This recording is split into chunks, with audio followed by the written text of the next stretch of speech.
Annuncio vobis gaudium magnum, habemus papam.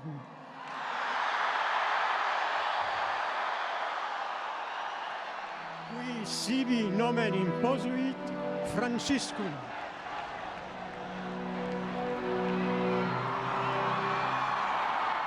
For many, it was a surprise when former Cardinal Jorge Mario Bergoglio stepped out onto the loggia of St. Peter's Basilica on March the 13th, 2013. His clothes had changed, as had his name. The 265th successor of Peter, the leader of the Roman Catholic Church, would thenceforth be known as Pope Francis. This was a moment without precedent in the modern era, and it wasn't just that Francis was the first pope from the Americas. It had been many centuries since a non-reigning pope was alive while another was elected. While his successor appeared before the faithful in St. Peter's Square for the first time, to deafening cheers, Pope Emeritus Benedict XVI, who had stepped down as Pope 2 weeks prior, was hidden away at the papal residence at Castel Gandolfo, quietly watching these events on television. What happened next would have touched the Pope Emeritus deeply. Pope Francis called the faithful worldwide to pray an Our Father and a Hail Mary for Benedict XVI. I would like to say a prayer for our Pope Emeritus Benedict.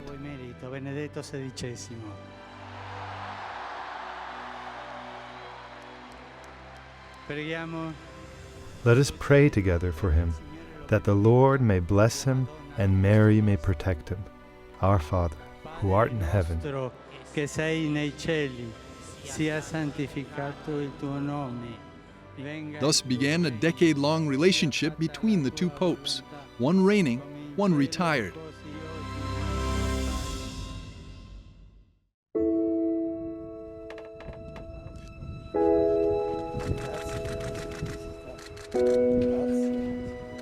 Ten days after his election, the new pope visited the Pope Emeritus at Castel Gandolfo. How strange. How strange. I think we were all amazed. It was something that was completely outside of any intellectual possibility to see two living popes. Who has ever seen anything like that ever? I mean, there have been retired popes, a few, over the 2 millennia of the church history, but no image like that. There was still a great deal of uncertainty, but I think by that point, Francis had been elected, he came out to see his predecessor, and that was a very reassuring image of unity. This was just the first of many private encounters between the two. They were at first deferential to each other, each inviting the other to take the lead. In the end, they just shared the kneeler in the chapel reserved for the Pope. Months later, Benedict would take up his residence at the Mater Ecclesiae Monastery within the Vatican Gardens, just several hundred yards away from Francis's own residence at the Santa Marta Guest House. He chose to stay in the Vatican instead of going away. He said in his last audience talk, I believe, it was the last public audience, he said, for me, there will be no more going to conferences and giving speeches. I will live a life of retirement, of quiet, of isolation, of solitude. In the beginning, it was very strange to see the two popes, as it were, one emeritus and one reigning together. But by staying there, I think it did show that he was not abandoning the church, that he was staying, as he said, in prayer in support of the church. Some people raise the question of, what will it be like to have two popes in the Vatican? Will it be a conflict? Will it be a... I personally didn't think so. I thought that the choice of living in the Vatican was precisely to avoid that kind of thing.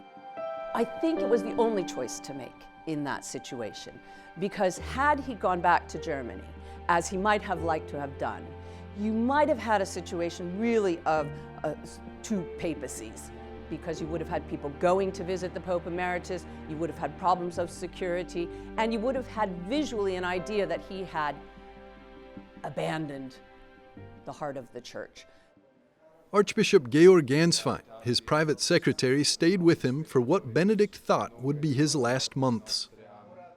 war überzeugt, dass nach seinem Verzicht He believed that after his resignation, the good Lord would grant him just one more year. Perhaps no one was more surprised than he was when that one more year turned into many more. dass aus diesem Jährchen nicht wenige Jahre geworden sind. After resigning, Benedict XVI only officially left the Vatican walls once to see his dying brother, Monsignor Georg, back in Germany. At the Vatican, though, he took part in several public celebrations, especially just after stepping down.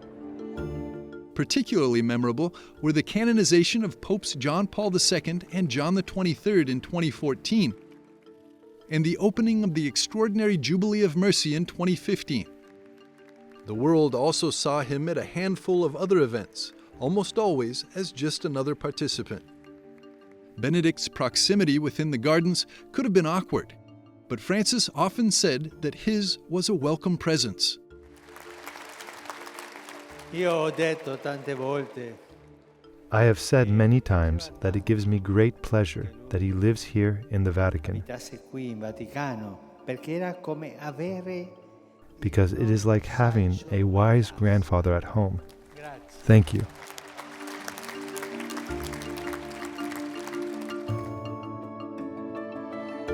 And in Benedict's own words, he was in a good place. La sua bontà. Your goodness, evident from the moment of your election, has continually impressed me and greatly sustains my interior life. The Vatican gardens, even for all their beauty, are not my true home. My true home is your goodness. There I feel safe. Protetto. Pope Francis, during the period of his papacy when Benedict was still alive, treated Benedict with great respect and affection publicly. And as far as we know, that was very sincere. And Francis has said that he consulted with Benedict on certain occasions. I think it was very cordial. Francis himself said he felt he was a wise grandfather for him and for the rest of the church. And you couldn't have any other idea from Pope Benedict. That's really who he was through and through, certainly the wisdom part. There is reason to think that perhaps Francis felt a bit intimidated by Benedict's presence, and that once Benedict was gone, he felt he had a freer hand. That may be the case, but that doesn't contradict that doesn't conflict with the idea that Francis also did have respect and affection for Benedict. Bavarian journalist and Benedict XVI biographer Peter Seewald actually asked Benedict in interviews if he ever butted heads with Francis. He did not comment on this, at least not to me. I always tried, of course, also as a journalist, to get something out of him, and he said, no, he definitely didn't want to give the impression, not even remotely, that he was speaking out as a kind of shadow pope about his successor's conduct in office.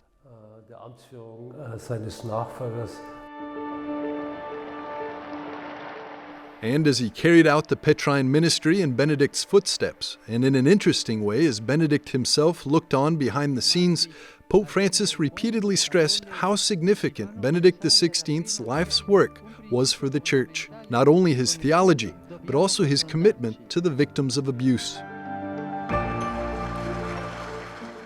Francis lauded his efforts on multiple occasions, including during a 2018 visit to an Ireland still dealing with the aftermath of abuses.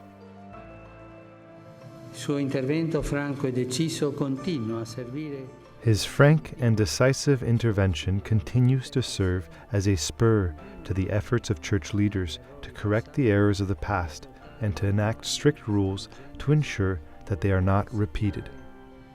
Che non accadano di nuovo. Benedict was known to host visitors to the monastery, private visits, particularly with people he already knew. After new cardinals were made by Pope Francis in St. Peter's Basilica, one of their first stops was to the Mater Ecclesia Monastery to pay their respects also to Benedict. Benedict and his secretary, Archbishop Ganswein, would also pray a daily rosary out in the gardens, accompanying Francis in prayer year after year. I think that Pope Benedict had a great strength of intellect, obviously, and it was something that carried him forward even with the frailty of his health. I suppose that if he had remained Pope, he might not have lived 10 years because the stress of that, the pressure of that office is such that, you know, he might have been worn out. But he was able to rest and have a very quiet life there in Mater Ecclesiae. 2023 Ratzinger Prize winner Father Pablo Blanco Sarto, a Spaniard, saw great importance in Benedict's supporting role. When a pope, in a particularly delicate moment, chooses to withdraw for prayer, it serves as a powerful example of the importance of prayer within the Church. His withdrawal is not only a personal act, but also a gesture of support for the Pope who follows, especially during this ongoing process of reform and purification within the Church. This action exemplifies what he articulated in a theory or in his theology, the theology of holiness.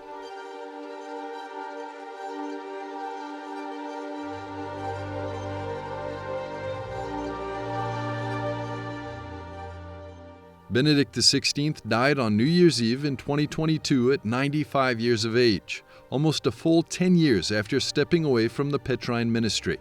His final words were, "Jesus, I love you." Days later, Francis celebrated Benedict's funeral, commending his soul to God. Benedict, faithful friend of the bridegroom, may your joy be complete as you hear his voice, now and forever.